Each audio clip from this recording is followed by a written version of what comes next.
Welcome everybody to this Twilight Forum where we have two fabulously well-informed speakers talking about their respective sectors and those sectors' relationship with China largely.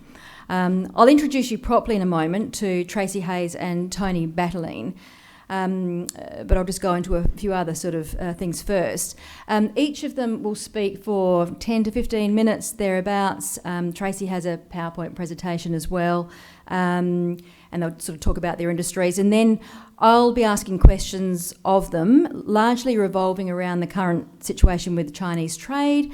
And please save up your questions and fire questions too, because they're really, ready to answer any questions from the crowd. We're not a large crowd tonight, but we are an influential one, and that's always a better option, I think, with wine industry specialists, livestock industry and the media. And we are, as always, super grateful for the support of our corporate members, Max Advisory, you can see their names up on the screen there, Max Advisory, Grain Producers South Australia, Pete's Soil, Piper Alderman, NBN Co and Ag Vision Advisory. Now, just so that you know, Drew Radford is also recording proceedings tonight, so the conversation will end up, with a wider audience as well. So we'll put out the actual video recording of that. So if you wanted to go back and have a look at it later on, or point somebody else to it, we will probably put that up on our Facebook page. For those of you who are, frequenters of our organisation functions, you might notice something different on the screen, if you're eagle eye. So we've been in the process of changing our name. Over the last year or so, we had decided we needed a bit of a rebrand. So we've been changing our name, so we're Rural Media and Communicators, and we're updating our logo and our website in time and all the other sort of paraphernalia that goes with that. So in a way, tonight's event sort of acts as a bit of a launch for a brand new logo, because it hasn't been allowed out of the covers as of yet. This is the first time. So we are, as I say, Rural Media and Communicators to better reflect our membership and the industries that we now speak to and for. And of course, last year, really excitingly, we brought the Northern Territory under our bailiwick as well. So, and we love the fact that we've got one Territorian on our committee now in Matt Brand, who's an ABC radio presenter, and Northern Territory journalists are regularly winning our awards, which is, for those of us in South Australia, it hurts just a little bit. And then speaking of the Territory, we have Tracey Hayes here tonight. So Tracey Hayes is probably best known down here for her role being the first female Chief Executive Officer of the Northern Territory Cattlemen's Association. And while she's not in that role now, she is an absolute shaker and mover in the Territory, having been tasked with leading the billion-dollar Northern Territory pastoral industry. She's on the board of the Australia-Indonesia Institute, set up by the federal government to foster and broaden relationships with our near neighbour. She's a member of the National Drought and North Queensland Flood Response and Recovery Agency Advisory Board, and the owner of a business employing 6 people in the Territory. She's also a 6th generation Territorian, all of them, I'm told, who grew up on cattle stations. So there's a lot of bull dust in your blood. She also facilitated the live export class action, which resulted in the win against the Commonwealth Government and around $600 million worth of compensation to the exporters impacted. And I'm tired just thinking about that, Tracey. She also has a connection to Adelaide because she has a son in boarding school here, so spends a bit of time here. So first up, we will hear from Tracey Hayes, and as I say, after that we will hear from Tony Battaglene, and then it'll be more the sort of forum question and answer type arrangement. So thanks, Tracey.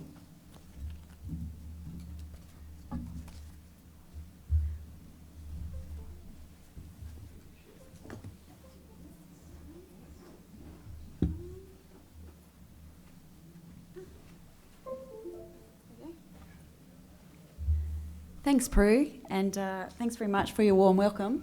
Can we see that? Yes.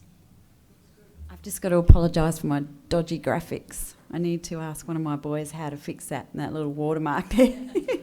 Anyway, you get the drift of the point that I'm trying to make.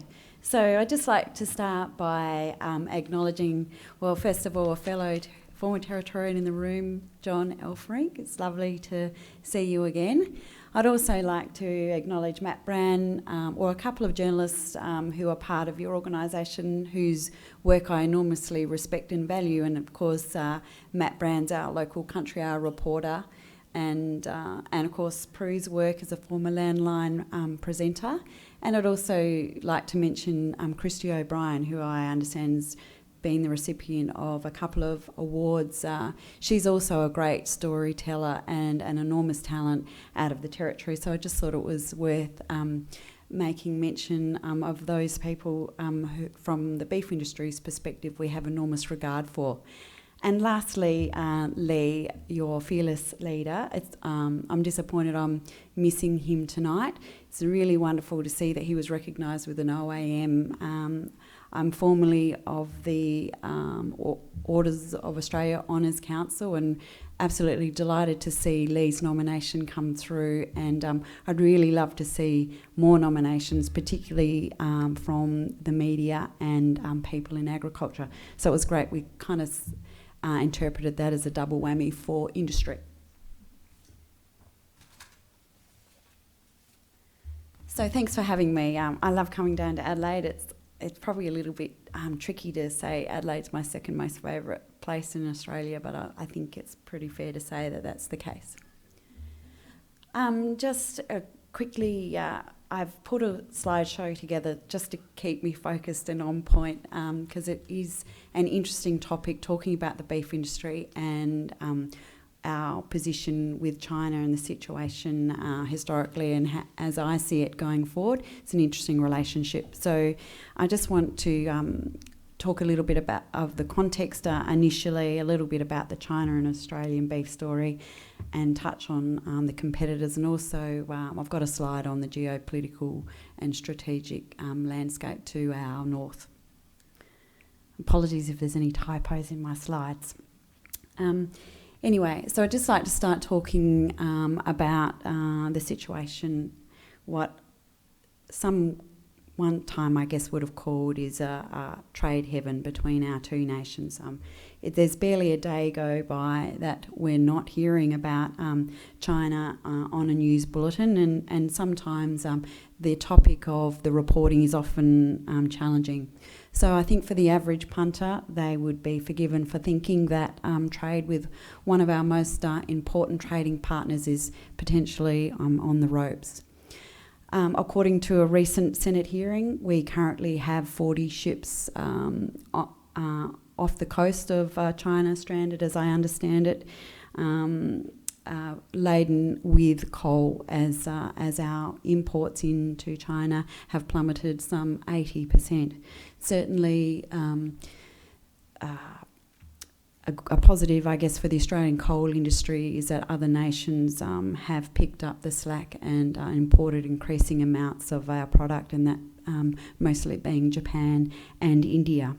So the beef industry too has not been without its challenges for our exports to China. The decline in 2020 figures over 2019 has officially been explained by our industry body as a result of some market and technical access issues. It's been well reported about the labelling of some of our meat products, and which has caused a temporary suspension on a couple of Australian export plants. So that's created some issues for us. And of course, the increased screening at ports and distribution channels, testing and checking for COVID-19 on frozen imported products and food, and this has really created bottlenecks and certainly slowed things down. So according to MLA, that's been a major cause of the deduction in flow into China. This may be the case, it may be, however, if you strip iron ore out of the equation, trade with China overall has plummeted some 40% in 2020 when compared to the same time in 2019. And a lot of that could be put down to the pandemic, but comparatively speaking, our other global trade has dropped on average 22%. So there's quite a difference there. So just a couple of points on the China beef story. So China, it's not widely understood, but is one of the largest beef producing nations in the world, currently sitting at number 3. Have historically an inventory as high as 115 million head back in 2013, and today the herd is sitting at around, it's estimated the herd sitting at around 90 million head. So the rapid rise in demand for beef over the past 10 years has seen China move from being a modest exporter, particularly down throughout the channels in Southeast Asia, to become the world's largest importer. Small cattle farmers are located throughout the agricultural areas, with the larger breeding and processing operations predominantly based in Inner Mongolia and the northwest region of the Chinese mainland. I've been up there and seen some of their operations, and while their outward facing and marketing is very polished, there's no question about that. Some of the integrity of the production and verification systems can be variable. It just depends on what part of the market. Certainly world-class dairy operations, there's no question about that. I'm sure for everyone in this room, we understand the fundamentals that has driven growth in demand for Australian food in China, whether it be milk, beef, wine, even lamb. It's a function of a large population with increasing wealth and a consumer preference for products of value, integrity, and often increasingly status as the levels of affluence continue to grow up there. Multiple food scandals historically in China. Consumers are increasingly looking to safe products, certainly where they can afford them. So just a couple of slides to back that up. You can see here the growing levels of affluence also apply, interestingly enough, to Indonesia and Vietnam, and that makes complete sense to me, particularly in Northern Australia when we look at things through the lens of the live export, very important live export trade to Northern Australia. But you can see the growing levels of affluence there. That slide's a little dated now, but the trajectory's continued. The other important factor is the increasing consumption of beef. It's been extraordinary, particularly when you extrapolate it out over the population. Historically, pork, chicken and fish have dominated meat consumption, but increasing demand for beef and lamb has grown in the affluent and more populous areas of China, particularly down the east coast, and where the larger populations are. So it wouldn't be right to talk about the China beef story without mentioning African swine fever and the impact that that's having on production and consumption in the China market. It really came into force about August 2018 in China. It's a deadly disease, a highly contagious hemorrhagic that's effectively wiped out vast populations of pigs throughout Asia and in particular China. Terrifyingly, I think for our pork producers, it is now sitting on our doorstep and certainly keeping our biosecurity officials in Northern Australia on their toes. It's now been detected up in Papua New Guinea. I think this next slide captures it a little better. You can see it there, just sitting right to our north. Just another couple of graphs which I think are an important part of the story. So China's beef import expansion, was well underway before the onset of ASF. However, consumers are shifting away from pork to red meat, so it's compounding on that increase in demand for red meat into the Chinese markets, really placing additional pressure on beef supply chains. This slide captures the onset of ASF in 2018, and you can see the consumption of pork plummeted and consumption of chicken and beef surged. The slide on the right-hand side, interestingly enough, is capturing the surge in demand for imports, and this correlates in red meat consumption and the decline in the pig herd in China. Desperate endeavours are certainly underway in the production of a vaccine. They're working feverishly on that now.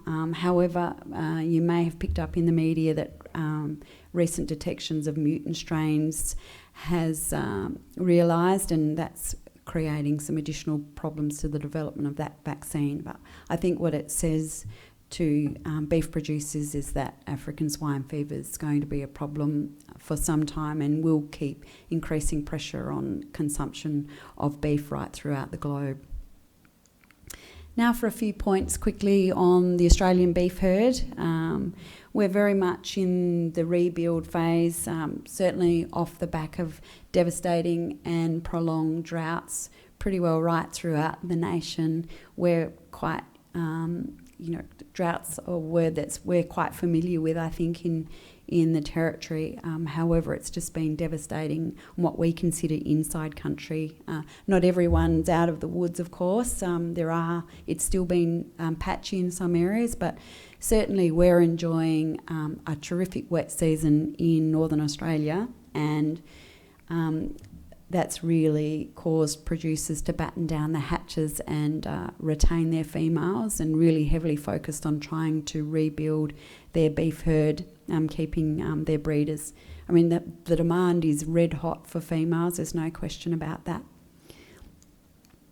I forgot to go to the slide, but you can see there that our herd's sitting at around, once again this slide's a year or two old, but our beef herd's sitting at around 24.5 million headers. The rebuild is certainly underway, and that of course applies upward pressure on pricing as the supply is tightening as the nation rebuilds its numbers.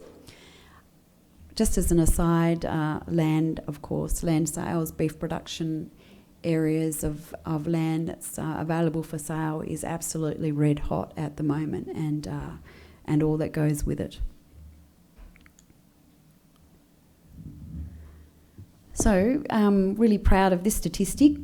Beef and live cattle are the nation's largest agricultural export, and that's a fantastic achievement, I think, for the beef industry. At approximately $15 billion, they represent 27% of the total $48 billion of ag exports in the 1920 year. So if you look at it remarkably in 88, 89, which doesn't really seem that long ago, beef and live cattle exports were worth around 1.8 billion, or only 12% of our total exports. So with an increase of over 600 odd % in 30 years, beef has been a truly, true success story, and it's certainly not going anywhere for some time. I just want to touch a little now on the geostrategic and political landscape, which is a very interesting topic for observers of all things China at the moment. There is no question China is expanding its boundaries of economic and strategic influence, and the centre of global economic dominance is well and truly on the move. Before the Industrial Revolution and the rise of Europe and the US around about the 1700s, China's economy made up a large share of global activity, China along with India. So the return of China to the economic A team, I think, is seen by them as a return to their rightful place and the platform to take the number one spot. They're firmly focused on that. As much as some are uncomfortable with this repositioning, it is understandable, I think, from their perspective, that's for sure. There's definitely a clear sense of pride and purpose as they pursue that from the Chinese perspective. And at times, Western nations appear to have their focus elsewhere. Some would say we're heavily focused on social issues and improvements in that area, and issues other than global economic dominance. And I think that's certainly playing out around the world now. This slide I included it in the deck because I think it's a very interesting slide.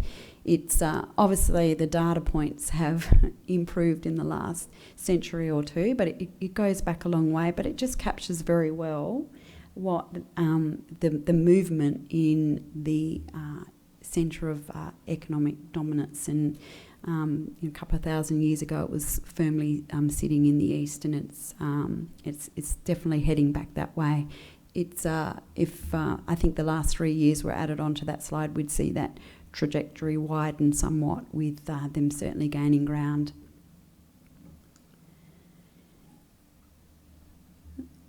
This slide is also very interesting. Chinese hard power, certainly it's been ever present. However, the massive increased investment in Navy, Army, Air Force, and now cyber and space capability is changing the geostrategic dynamics in our region and the world. So we're seeing an increased focus in the 5 theatres of war. This competition is likely to further permeate trade and international relationships, and it is likely that current tension and competition will continue and possibly increase. An example of where this influence involves military power and control is Tibet and the South China Sea, which has increased Chinese territorial ownership, according to China data, by 3 million square kilometres, expanding their territory by 24%. And Chinese see this and Taiwan as their historic and legal right. Whether legitimate or not, it's a contested space and a challenge for all governments, I think, to navigate diplomatically. From a contested space now to an increasingly contentious space, particularly in the last week or two, China's Belt and Road Initiative has been the public face of this expanding economic influence, with Chinese investment in infrastructure, logistics, systems and trade underpinning the rationale. Whilst Western nations appear to welcome aspects of the initiative initially, it is my view that that was coupled with the expectation that China was increasingly democratising as its economy opened up. However, the opposite has certainly been true. We've seen things tightening and closing, and if anything, certainly with a more forthright stance from Australia on humanitarian and sovereignty issues, we've seen a change in language from Chinese diplomats and officials in response. A reluctance by Australia, I think, to acquiesce has perhaps fuelled unfamiliar and some would say undiplomatic responses from Chinese officials, not to mention trade responses which have been topical in recent weeks. The Chinese response has not been a public relations success with the Australian people, in my view, and may only serve to galvanise our government's posture and approach to Chinese relations. We are likely to see more strategic and economic cooperation between aligned countries in order to balance their influence. For us, this goes beyond Indo-Pacific countries to now include some traditional powers from Europe and the North Atlantic. And in fact, a very recent example is a fleet of British warships and military aircraft will be heading on a tour of the Pacific within the next month, and it's reported as the most significant concentration of power to depart the UK in a generation. So that's a significant shift. Australia is unlikely to change posture or back down, and with a focus moving away from the Middle East, the Indo-Pacific will be a major focus. In broad terms, this will provide opportunity and risk for our trade-exposed sectors, including beef and wine. So, back to beef, and an important nuance of our relationship with China. The China story and our apparent success also shows that we are not the only one on the field. The explosion in beef imports to China that was set rolling from around 2013 saw Australia take the lion's share. But as our volume and value climbed, so too did the competition Brazil, Argentina and Uruguay have captured over 50% of the market from around 2015 onwards. Australia has lost 37% of its market share in the last 12 months alone, and right now we're sitting at 10%. So to some extent, the success of South American producers could be related to their emergence from trade restrictions due to BSE, but their dominance in the Chinese market, I think, is profound. There's also no doubt that while we talk about diversifying our markets, some of our customers are talking about diversifying their suppliers. So we're all doing the same things. China's certainly no exception, and it's true for food, fibre, minerals and energy. China is seeking to diversify its suppliers and capture more of the supply chain for itself. Historical fundamentals like our traceability and market integrity systems that currently give us an excellent competitive advantage in some markets will be time limited as our competitors copy, adopt, capitalise and compete. Of course, we'll never surrender the ground on our quality advantage. However, other countries in vigorous competition are able to match or better on volume and price. Whilst we are one of the most efficient countries to breed and grow out cattle, we are less competitive with finishing due to high input costs. With our herd rebuild underway and some of the highest cattle processing costs in the world, competition will be even more acute. With a large herd size, competitive export price and slaughter costs, Brazil will be the ones to watch. They don't operate under an FTA and currently have a tariff of around 12%. But you can see there from those stats that the fundamentals are very strong for the future of beef in Brazil. So in closing, I just want to quickly touch on the importance of diversity.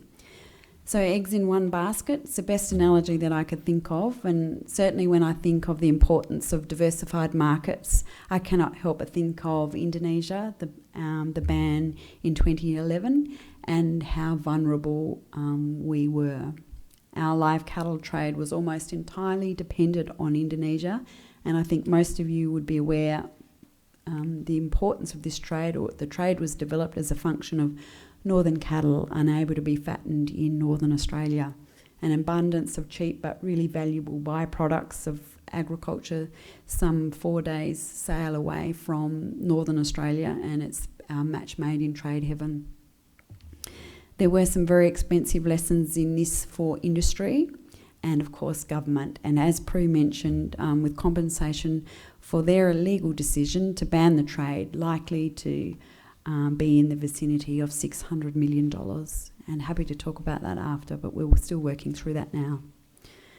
So getting back to eggs, diversity is good, but it does not mean more than one basket can get smashed at a time. We can break all our eggs because of an internal issue. Ask the Americans or the Europeans after FMD or mad cow.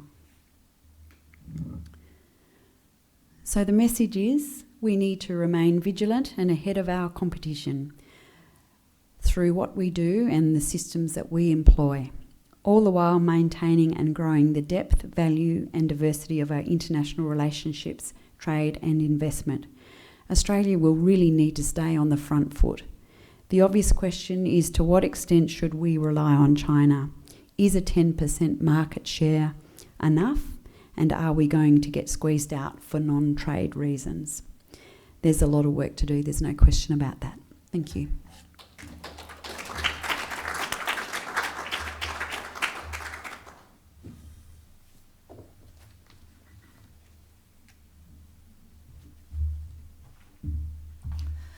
Thanks so much, Tracey. There's a lot of food for thought in there, and I'm sure there'll be questions later on as well that relate to a lot of what you were talking about.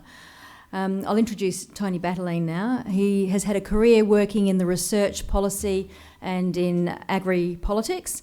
He's been a scientist with CSIRO, an economist with ABARE, and a maker of policy with the Federal Department of Primary Industries. After joining the Winemakers Federation of Australia in 1999, Tony became a major driver of strategy for the sector. And this included developing and implementing a comprehensive market access strategy, overseeing biosecurity, research and development, and industry policy and strategy with a strong international focus. And that's going to be important to listen to tonight because he has a very strong background in the international side of things. He was a one-time chief executive of the Winemakers Federation, and in 2019 he was appointed the inaugural chief executive of Australian Grape and Wine, a role that he holds to this day. I've spoken to Tony a number of times in my sort of previous life as a landline reporter covering wine stories. He's always been super available to talk to about the industry. He's a straight shooter. He tells it like it is, and that's what we want to hear from tonight. And we're so very, very lucky to have him here talking to us. So thanks, Tony. Look forward to it. Thank you very much for the introduction, and thank you everyone for having the patience and the courage to listen to me.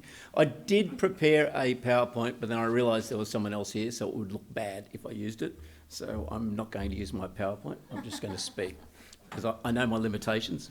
Middle-aged white male, challenged technically, so I will just wing it.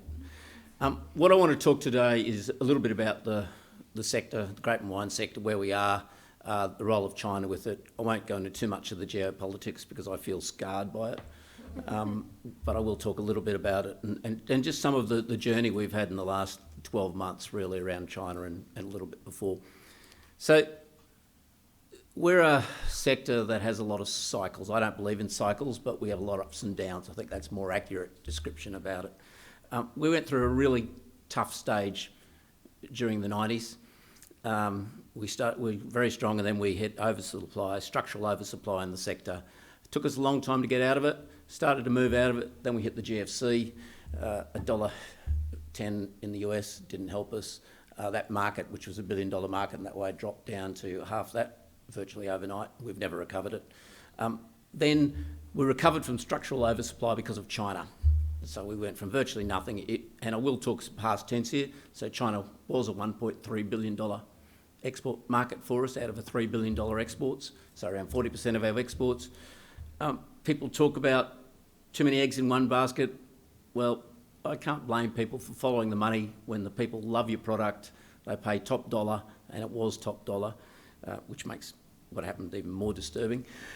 And it became very important to us. So people did neglect other markets because of that. So people did follow China. We did neglect other growth markets at the time. We are diversified. People talk about diversified. We're well over 100 markets. We always have been. We export a lot. We've got a lot of exporters. The interesting thing about our exporters is that we've got a couple of big companies that dominate in the export field, and in most of our markets, the top 4 or 5 companies probably have about 70% of exports. China was different.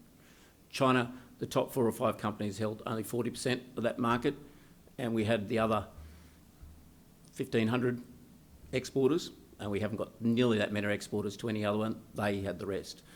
So China developed a whole new cohort of exporters, and these were a lot of people who didn't grow grapes or make wine.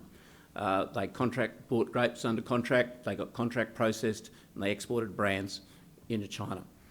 So a lot of those people had close cultural ties with China, still do, and of that, there's probably about 1,000 of those who were almost exclusively exporting into China.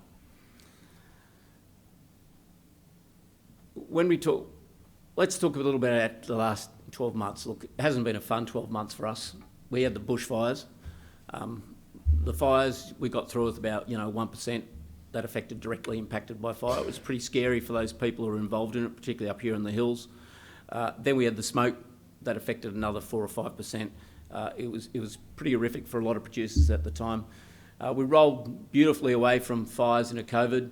I was predicting that we could lose 30% of our producers in that time. We haven't done that, so I'm glad that prediction was wrong. COVID's actually been good for us in a lot of reasons, which I'll go into in a whole lot of ways. And then in August, we hit the China show.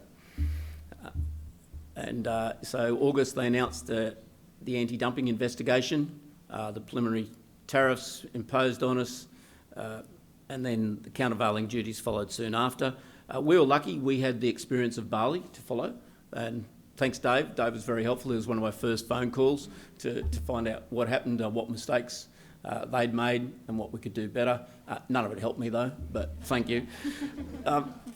It became really clear very quickly that they'd understood the mistakes they'd made with barley, and they were trying to improve their processes from their perspective, i.e. make it less challengeable into the future. So instead of just going straight into investigations, they ran a sampling technique. They didn't do that in barley. So we managed to get around 20 producers to register. So you've got to register, which is an incredibly time-consuming and difficult job in supplying data. We coordinated everyone who wasn't named in the investigation on that. This process has cost me $500,000 to date. We're a small organisation. That's taken a heck of a whack out of my reserve, so it's made me very unhappy. We went through the sampling process, which was really interesting. So everyone put in these detailed questionnaires. They did the sample then based on the top 3 companies, which was a pretty sophisticated sampling exercise on their behalf. I think they were trying to scare us off at that stage. The top 3 for dumping, a top 4 for countervailing. And then of course we also had October, where we had the warnings from that well-known reputable body, the South China Post, whatever it is, the Global Times, which has a very small office in Beijing. You can walk past it, it's quite entertaining. It doesn't look like anyone goes there. Global Times, announced that we'd be stopped at the border, though we were. So since October, we've had shipments consistently delayed and stopped. So our clearance times for product that still goes into China is probably at least 12 weeks, down from 2. There's a lot of product that's been sitting around wharves since October, hasn't gone in. So basically the market suffered those things as well as the duties. Final duties came down I won't go through the whole story because it makes me cry. The final duties came down in March. Again, interesting in that we were hit with a tariff for most people of 218.4%, and that didn't include countervailing because that would have been double counting, so we had a bonus there. But interesting enough, they were higher than the first time round. That never happens. Clearly the market, which was stopped already, ground to an even slower halt. Now, these tariffs are only on bottled packaged wine, so under 2 litres. So bulk wine was still a permitted export. So probably about 10% of our exports were bulk wine, and still are. So that could still go in. We were warned very clearly, and exporters were warned very clearly through the usual informal channels that if bulk wine increased any substantial amount, we would be hit with circumvention, so tariffs on those. It didn't actually matter because they still weren't getting across the border, so there was a lot of bulk that going across very slowly. We've had a couple of shipments go in, and in fact, so when you talk about plummeting, you talked about plummeting, we do plummeting really well. So 3 months, the 3 months in 2019, we exported $325 million worth to China. I think it was down to 12 in the last 3 months, so that's a plummet. Yep. It was a good graph, but it went off the scale. So essentially for us, China at the moment is closed. It was announced to 5 years for those tariffs. So the geopolitical come in here, so we don't see any prospect of a softening in relationships to improve that. You'd have to be wildly optimistic following Anchorage and the very helpful comments from the US that, don't pick on Australia. That certainly hasn't helped the relationship. Clearly, China were trying to wedge us, of course, and trying to get the industry to go rogue and put pressure on them. Industry doesn't work like that. We don't, there's no winning out of that, so it's certainly not an approach we're doing.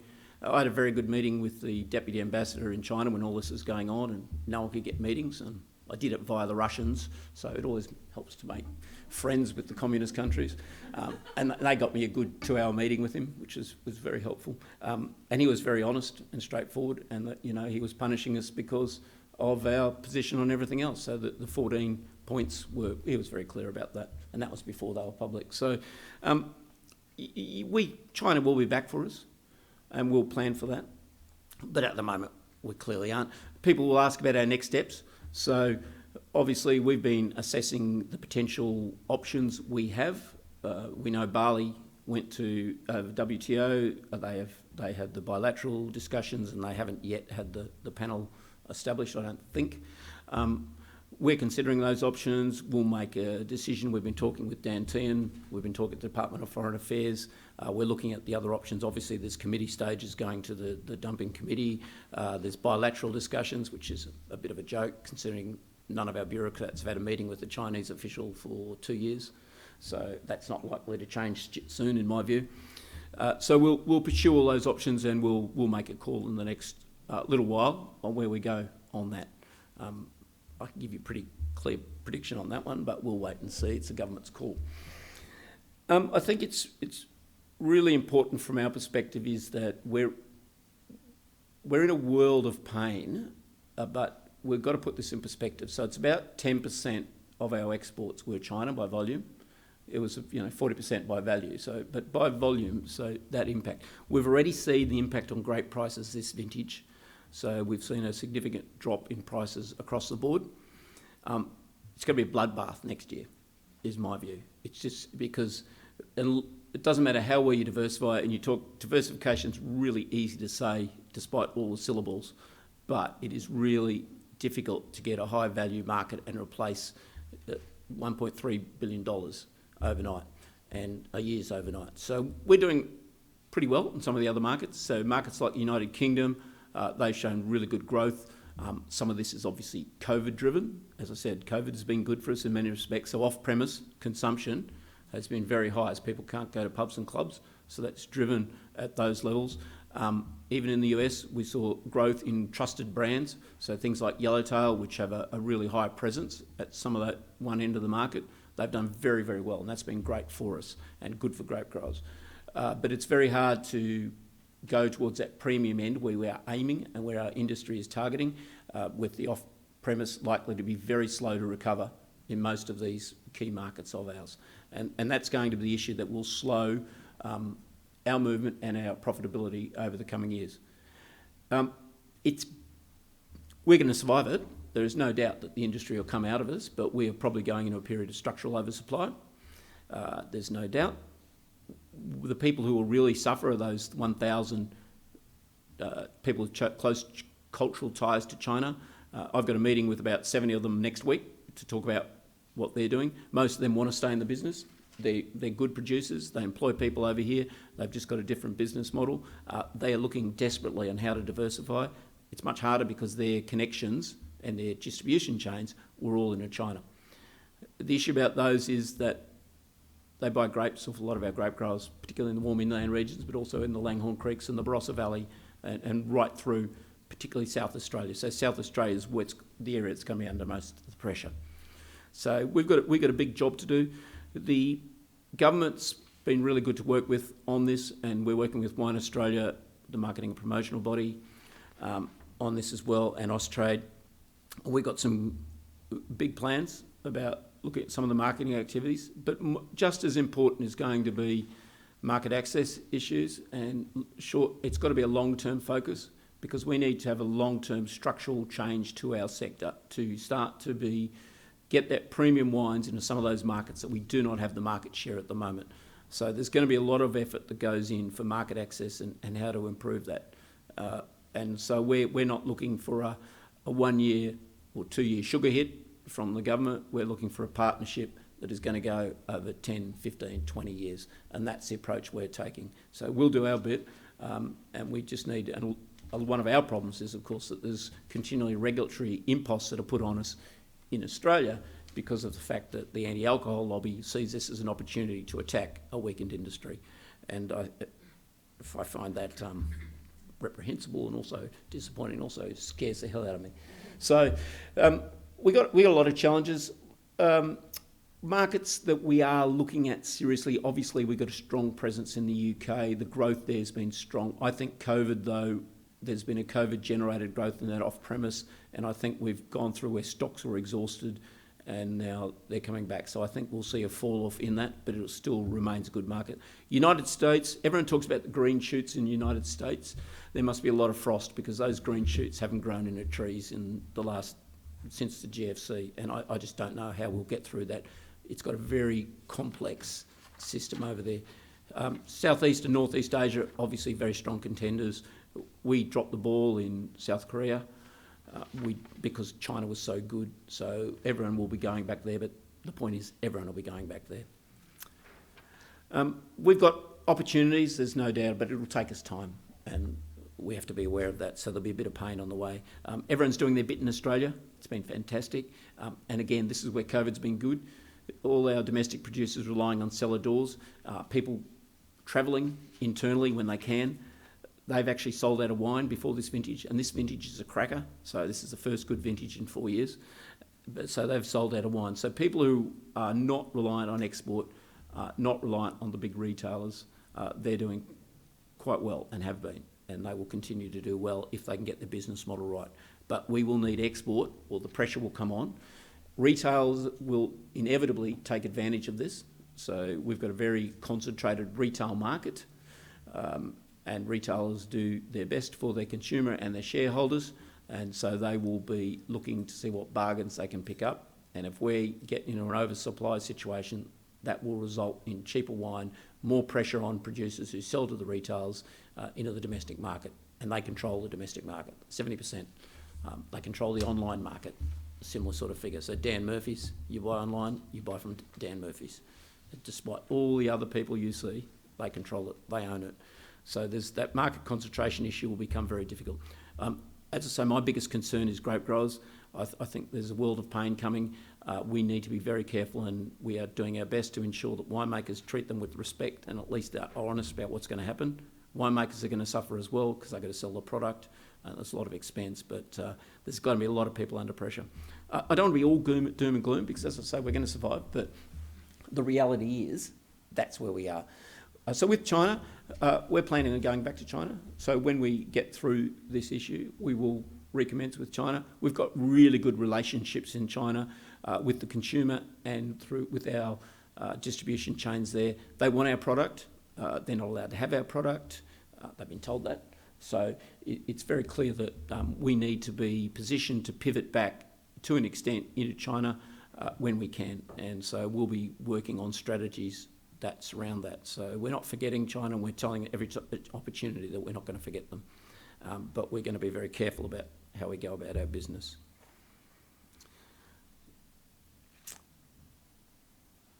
I'm just thinking what other good news I could sell. It's a bit thin on the ground, isn't it? Good news. It is a bit thin on the ground, but we're optimistic. We have to be.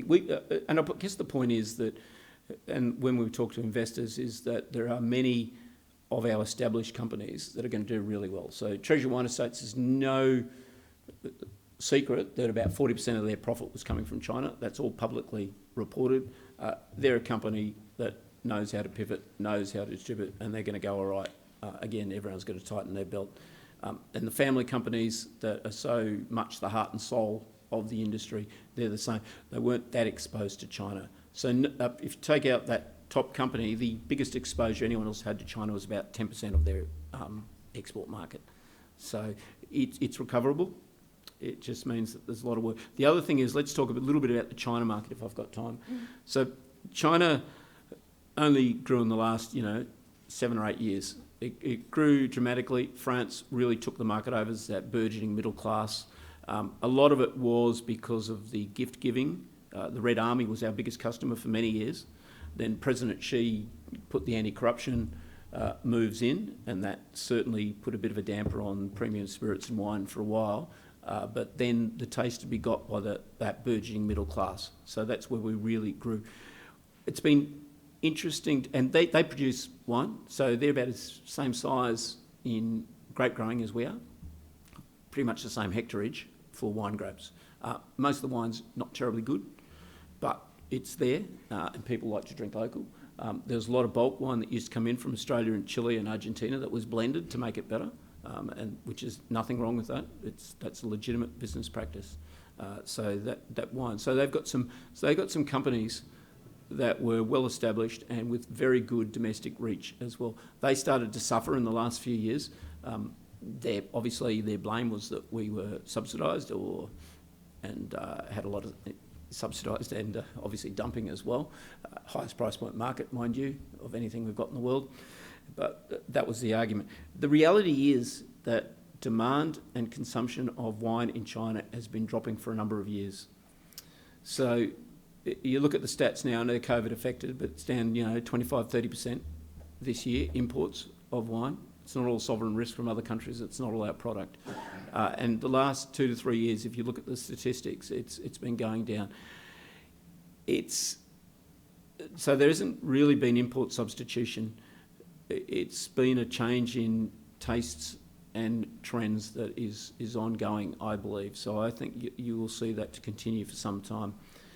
I think the Chinese industry did recognise that and certainly are looking for excuses.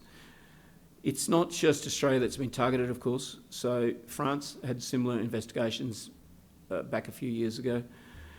They were able to get out of this because they could bribe solar panels. So they offered up solar panels for wine access, which was very clever. We didn't have any solar panels. I would have offered them up. Wales, if it was Japan, wouldn't have mattered, but we didn't have any. So, we did think of what we called the pretty things strategy, but we didn't have any pretty things. And really, by the time we got to this was out of that sort of realm. There was no solution, mediated solution that we could do. So it became purely political, and we ended where we are. So watch your space, see what we do with our announcements about whether, our next steps. Buy some more wine, go home, have a glass tonight, have another glass here, and do your bit. Yes. Thank you.